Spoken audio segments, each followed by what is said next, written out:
Hello everyone and welcome to this week's board on opening theory. This is a continuation of the same direction cannons, rank chariot versus file chariot. Today we'll be going into a new section. This book is based on the material given in opening Tabia, a trilogy of books by Master Wenqing and Grandmaster Zhang. So without further ado, let us begin.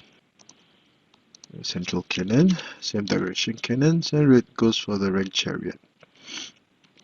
File chariot, cross palace rank chariot, so that red can concentrate attacking this flank. Patrolling the river, and red chooses to develop both horses as proper horses. Now in today's board on this new section, black would play a6 plus 5. Now this is a move that would take into consideration the possible attacks by this chariot. So it is an early prophylactic move, and after making this move, it would discourage red, or black would be more well prepared for red's attack with r6 plus 5 or even c8 plus 2. Usually, black would adopt the sandwich horse defense formation as the board goes on. Now this is a very flexible method of play, and black shows that he had taken the situation on the board into the consideration. Red would usually play p3 plus 1 so that he could prepare to charge the horse to the riverbank for attack. And in the olden times, h2 plus 1 was played, but now h2 plus 3 is advocated. One of the biggest advantages of developing black's right horse as a proper horse would be to consolidate the central file. So in the past, say h2 plus 1 was played, red would go for the advance his horse to the riverbank, block, prepare to defend, develop the other horse in the process, and at this point in time, after trading horses or trading material, red would have a slight advantage. So h2 plus 1 is not so good, or it would be better for black to have more options with h2 plus 3 to develop both horses. In fact, in the same direction cannon opening system, there's a tendency for both colors to develop the horses as proper horses. So at this point in time in this board, red would develop the other chariot as a rank chariot as he prepares to attack. Now, would r6 plus 5 be a good idea at this point? Okay, let us see. Black would immediately dislodge his central cannon and then move one of the elephants to the central file to protect this horse. Now, black would have several threats on hand. One would be to play c6 plus 5, the other would be to retreat the cannon, followed by moving it to this file to attack the chariot and also the horse in this manner. But red would have other ideas in mind. And after this, red will usually try to attack from the center, but it is too heavily defended. The prophylactic move of a6 plus 5 can now be appreciated, and now black would simply play the elephant chariot and store up a lot of potential energy on this file. So red would not have gained much efforts, and that is why r6 plus 5 would be attacking too hastily. Instead, red would play r9 plus 1 to develop both chariots as rank chariots for attack. Now, black would continue with p3 plus 1. This is a commonly used tactic. If one color pushes the pawn, the other would do likewise slightly later on.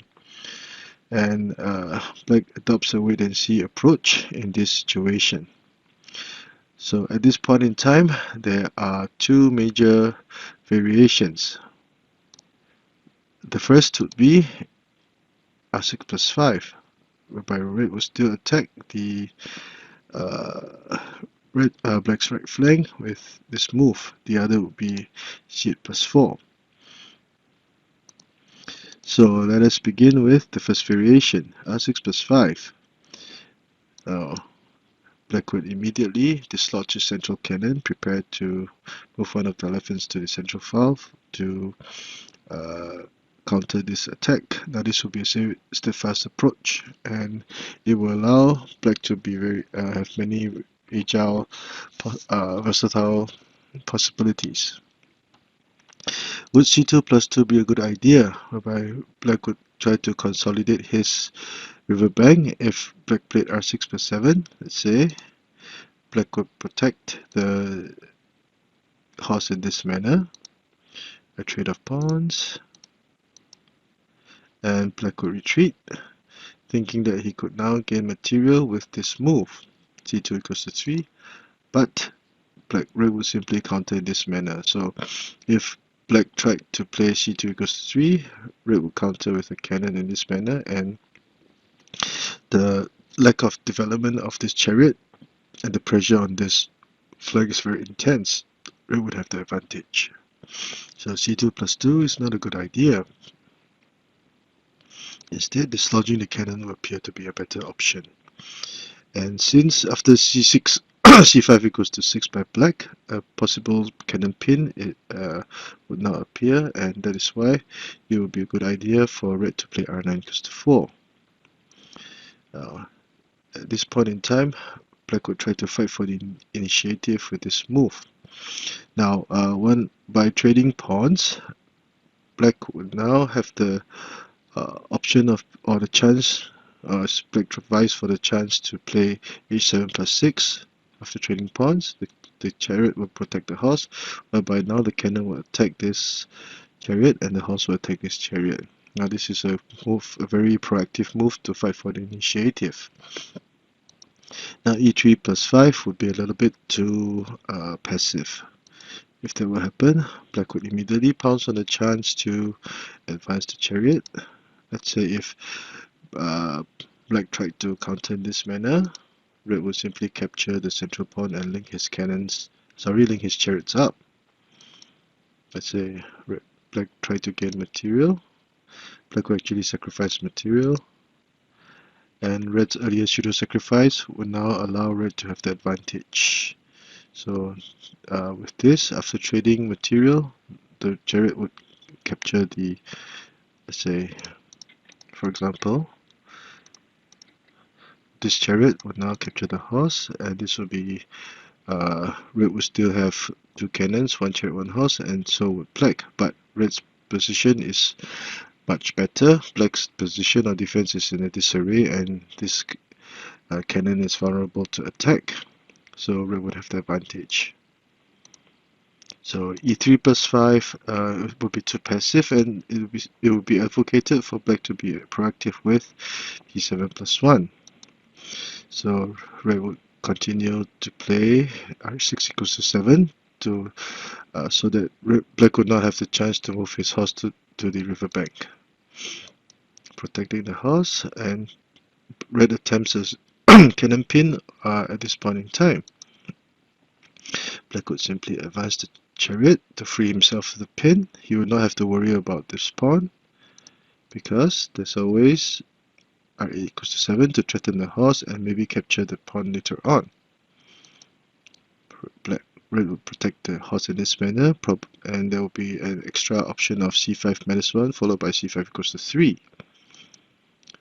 Now, at this point in time, black sacrifices the pawn so that he can capture this pawn and dislodge the red cannon. Now, would c2 minus 2 be a good idea as black tries to target the black chariot? The answer would be no, because black would simply play c5 minus 1, and chariot will still protect the cannon. Let's say black chose to try to trade material with this in this manner. The cannon will now be attacking the chariot. Red will now capture the horse, attack the other horse. but black can simply defend himself in time, and red would have the advantage in this situation because the positioning of this chariot is not ideal, and the pawn, black would now have to deal with the issue of the pawn that just crossed the river. So c5 minus 1 will be advocated. Retreating the cannon would not be such a good idea, because black would be play c2 equals to 3 and then capture the pawn. Even though red tries to capture material, black would simply offer a trade of chariots. So red would be placed in a predicament if he captured the chariot. If he captured the chariot, red would do so also, but the elephant would now take aim at the cannon and also the black cannon. Sorry, just for advisors, just for beginners, the elephant will now take aim at the red cannon, and the black cannon would also take aim at the red horse. So black would gain material. This is quite a complicated situation. If say red could also play ra plus 1, etc., etc. But generally speaking, this would not be a good idea for red. So that is why, returning back to the main line, it would be better for black to offer a pawn sacrifice so that he could retreat, get his chariot back to safety, and also protect his territory. So red tries to retreat, refuses to capture the pawn. Black will still retreat and capture the pawn. Otherwise, if the cannon were allowed to threaten the chariot in this manner, this black chariot will be very vulnerable to attack.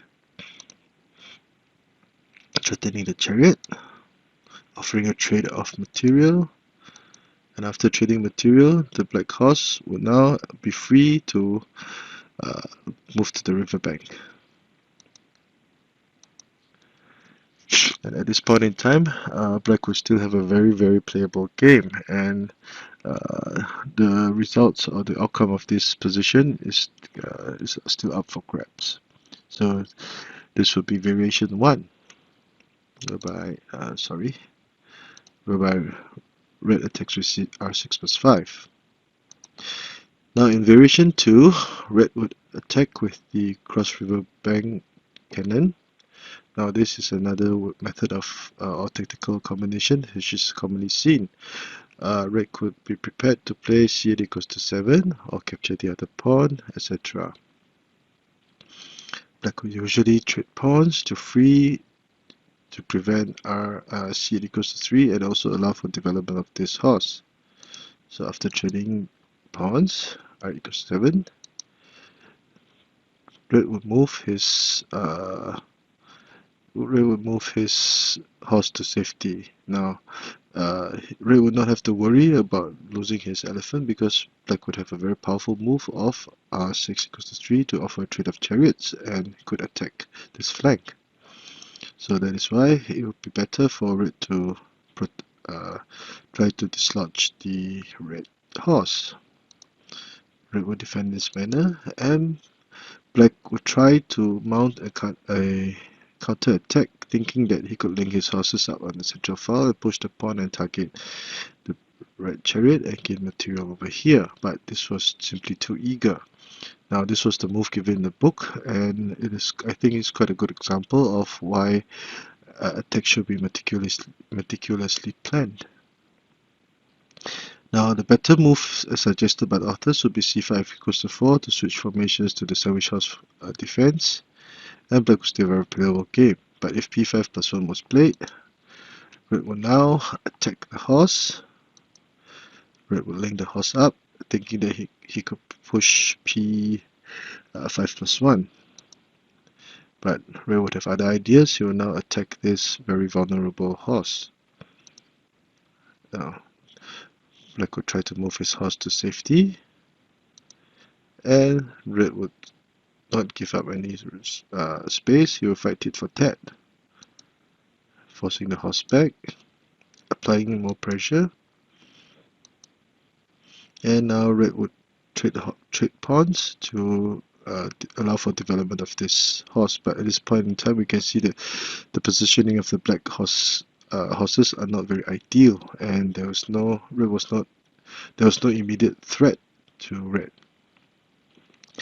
Now, at this point in time, red another main one of the main reason for choosing to trade pawns was that other than to develop the horse, which would be the last or remaining weakness on this board, red would also it would not be a good idea to play c5 equals to 2, because if c5 equals to 2 were played, black could actually offer a trade of Chariots. The elephant will be protecting here, and the horse would still also be protecting the chariot, and black would not have gained anything for his efforts. Another possible move would be, let's say,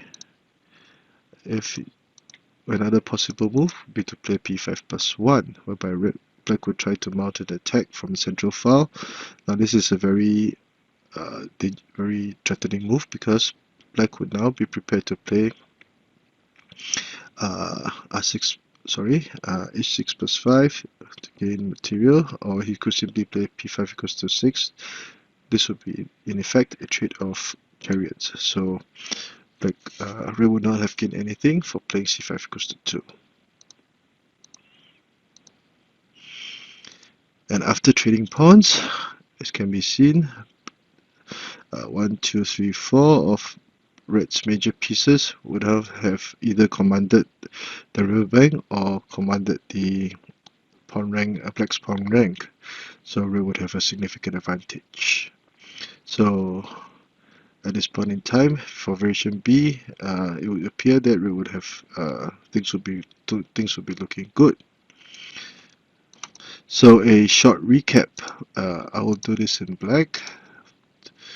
Okay, the central cannon, rank versus file chariot, cross palace rip chariot, rank pet chariot, proper horse, and this would be the theme of discussion. Black would simply consolidate his defense preemptively as a prophylactic measure. p3 plus 1, and black would develop his chariot, his right horse as a proper horse. Red chooses to attack with the double rank chariots.